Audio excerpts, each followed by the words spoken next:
Sumaiya aunty Umar के बारे में बहुत कंसर्न्ड है। घर में जरा ध्यान से बात करना, ओके? उमर सुबह लैला मेरे पास आई थी।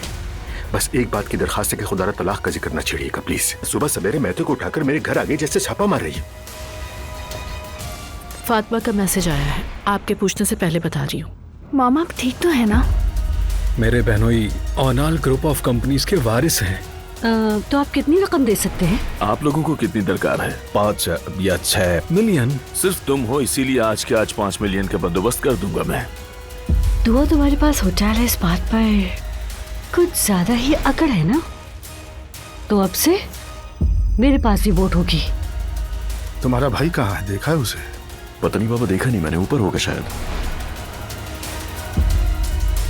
बाबा बोर्ड को फरोख्त कर दिया है, मैं उसी में मसरूफ था बाबा। बोर्ड फरोख्त कर दी? आप ही ने तो बेचने के लिए कहा था बाबा। अरे नाला बेटी,